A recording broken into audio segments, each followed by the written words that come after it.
They just can't fucking help themselves, can they? I'm John Redden with my review of AEW Dark Elevation. 2.5 hours, 17 matches. Just keep these shows between 90 and 100 minutes. Same goes for the original Dark. And then on Dynamite, have some matches go 10 to 12 minutes max, except for your main event, and do some video packages. Don't just assume that every single person that watches Dynamite watches Dark Elevation and Dark. Yes, AEW does have a good presence on social media and has used social media pretty goddamn well to build their brand. It is smart. But some of these talents, even though they may have a name on the indies, give us a reason, give us their backstory. Even a 3-minute video package will tell us enough. We're like, okay, I care about this woman. I care about this guy. It's frustrating because they could do better, and I wish they would, because 2.5 hours and 17 matches, there were some good matches on this show, but it just got bogged down by the fact it went on forever and ever and ever. Anyway, we start off with Zach Clayton, MTV's Jersey Shore's #1 star. Okay, I mean, I've heard the name, but I can't really tell you anything else about the guy. But he took on 10 with the Dark Order and -1. And Zach Clayton took a bump for the Kid, and then the Full Nelson for the win. Clayton did some good heel work, but yeah, I'm just going to keep my opinions to myself on that. That's all I'm going to say. We then have, I will say I do like Shivani and Paul White on commentary. They have really good chemistry. Then we get Hayden Backlin versus Marvelous Marrow. And Hayden tried but got rocked, and he got slapped with the game over for the win. I'm going to run through some of these matches, because 17 matches is a lot to cover unless there's something good with them. Shida and Ty Conte with -1 again. Taking on Catalina Perez and Layla Gray. I think Layla Gray has a very good presence. I really do. And I like Shida and Conte as a team. Good God, she popped her boobies with those goddamn kicks. And nice double submission spot, and then some weird, it's called the Katana, some kind of kick. I think Shida should just stick with the knee strike, because that was really awkward. But Shida and Conte got the victory. And then TH2, Evans, and Angelico took on Carly Bravo and Dean Alexander. Why doesn't Angelico do the weird white man dance like he's being tased in a puddle? Flippy shit. And then we get the Marrow death roll, I believe, on Alexander for the win. Dasha interviews Thunder Rosa, who says she's one of the best in the world. She is. Thunder Rosa is awesome. She also says a lot of stuff in Spanish I didn't understand, and there's nothing wrong with that. Hey, Thunder Rosa, great, Spanish and English. I only took 1 year of Spanish, though, so I only maybe caught like a few words, but she is goddamn great. Really, I think Thunder Rosa is fucking tremendous, and I can't wait to see what she does in AEW, NWA, and in the future. Where is my mind? Well, somewhere other than this match. It's Orange Cassidy with the Best Friends and the Alien. The Best Friendly Aliens. Where you can really boop the alien properly if you want.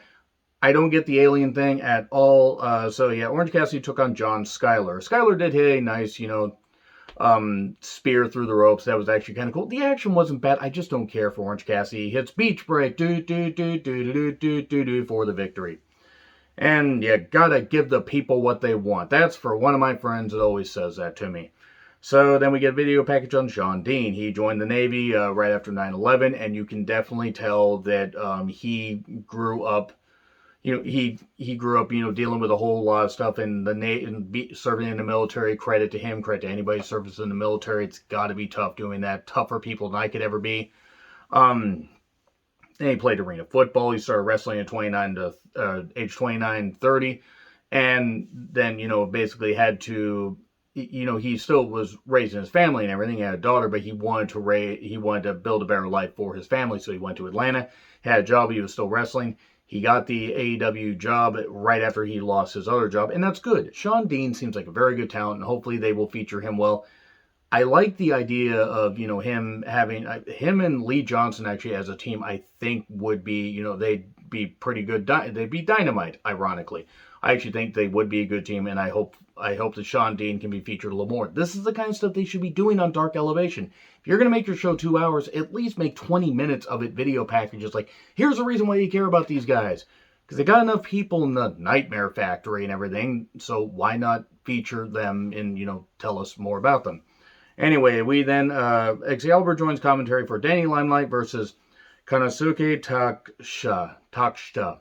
Okay, I'm not even going to try. Kanazuki, I think I got it right. I apologize for butchering this guy's name. He has a good presence. I love Danny Limelight. This was really good. Really good stuff. I have not heard of this Kanazuki guy, but I'm impressed with what he did. Him and Danny Limelight work well together. They can work, they can work each other's styles. Good pace. Danny was a good heel. Nice brainbuster for 2. We got the forearms. We got a tornado DDT by Danny for 2. Wheelbarrow suplex into a bridge. Beautiful maneuver by Kanazuki. Good stuff. Really, really good stuff. I encourage you guys, if you don't check out anything else on the show, though I do encourage you to check out the Thunder Rosa match, because Thunder Rosa and she's awesome, I will say that this is the one match you guys should check out. Really, really good stuff. I was impressed. So let's move on. And then Sonny and Janela are working out, and Sonny says something about girls sucking on his nipples up on top of the steps. I don't know why.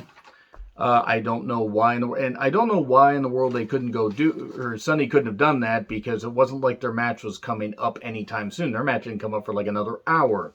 FTR with Tully and Wardlow versus Midas Black and Jay Lyon. I have no idea. I have no idea what the gear was. FTR won with the spike pile driver. One hardly needs to go on about that. Nothing against the guys who were the enhancement talents here. I just don't have a reason to care. And then Pac and Phoenix took on Andre Montoya and Barry Morales. Damn kids and their flippy shit. It went a bit long, especially considering they had to get all their shit in. And Brian Cage wasn't even on the show. Frog Splash 1, 2, 3. Baron Black versus Dante Martin. I think Baron Black has something. Dante Martin is very good for his age. I mean, seriously, really, really good in the ring. Even if he misses something, he seems to have the poise at 20 years old to understand. And Baron Black, you can tell, even though he's still got a number of years left in his career, he has, a bit of a presence where it's like, okay, there's something there. He eventually hits the 450, Dante does, and gets the victory, 1, 2, 3. And then Paige and Sky cut a promo, and they're a team. Why exactly? I really don't know. They're tired of being overlooked, so they're going to team up so they don't get overlooked. In a tag team division that gets overlooked because, you have so many tag teams there. Whatever. Brit Baker with Reba took on Sky Blue, who was on NWA Power recently. I was impressed with what she had. Thought she has, good attitude, good personality and everything. Brit takes over. Sky did get in a few shots, but then the stomp. Not the lockjaw. 1, 2, 3. And Shivani interviews Brit. She talks about the bullshit rankings, rather the bullshit ratings. To be fair, the ratings kind of are in the shitter for Dynamite. But yeah, there you go for Brit, basically saying she's going to build her way back up and play nice. QT Marshall and Nick Camarado with Aaron Solo versus Andre Palace and Cole Carter. Well, Camarado looks impressive, hit that nice press slam thing, and they're called the Factory. The Factory Wolfpack, that's what I'm calling them. It's the Factory Wolfpack and the Factory Black and White. Well, actually, they're black and blue. Ooh, maybe not, dude. Maybe don't do that. Maybe don't. Maybe change your colors a little bit there. And then Cutter to Carter. Man, that's hard to say. 1, 2, 3. MT Nakazawa and Mike Seidel. Mike Seidel wins. They need to get Nakazawa out of the goddamn company.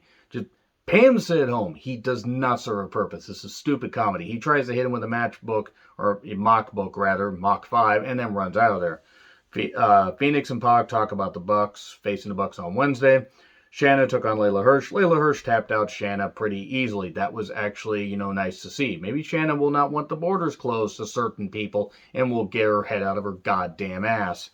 So anyway, then that Kanazuki guy is interviewed by Omega. Nakazawa translates and basically says, hey, we need to team up and take out the Seidel brothers because you helped me out in DDT Pro, that promotion that not a lot of people do. Does anybody actually watch DDT Pro? Because I don't seem to hear about it as much as I did like a couple years ago. Genuine question. I haven't heard much about it. And then he says, oh, wait, no, you're teaming with Nakazawa. And then I think they changed this on social media where it's going to be like a 6-man tag. It's going to be Omega, Nakazawa, and this Kanazuki guy against the Seidel brothers and somebody. I don't know. I mean, I saw something and was like, whatever. I don't care because Omega gets involved. I don't really care for Omega. But I care even less for Nakazawa. Penta versus Cutler. Well, all the Death Triangle were there, and Penta shows glove to his brother instead of to Aubrey, like he tossed it to her at an indie show I was at. That was pretty good. And basically, the arm snaps and package pile driver 1, 2, 3, and then they mock Cutler and the Bucks. And then Thunder Rosa took on Diamante, and Thunder Rosa had to carry Diamante, who is not very good. Hits the Fire Thunder Driver 1, 2, 3. I love Thunder Rosa. It's good to see her try to really get a match, with somebody that isn't very good. She got it to work somehow. And then Scorpio Sky and Ethan Page took on Sonny Kiss and Joey Janela. There were 20 minutes left of the show, and I thought this was the main event. It wasn't the main event. Why didn't Janela take the pin? Genuine question, because they don't really seem to be doing anything with this team. They tease them possibly breaking up, and now they aren't. And Janela nearly crashes outside on a dive. Good God, he hit his head on that guardrail. That looked brutal. And then Ego's Edge on Sunny 1, 2, 3. Best friends with Orange Cassidy and the Alien took on the Dolph Twin, a.k.a. Ryan Nemeth, Cesar Panini, Cesar Bononi, and J.D. Drake. Where's my mind? Somewhere else. Strong 0, 1, 2, 3. That's it. 17 matches covered in that short amount of time. Let me know your thoughts in the comments. Like, share, subscribe, Twitter handle in the description. I'm Joe Retlin. I'll see you soon.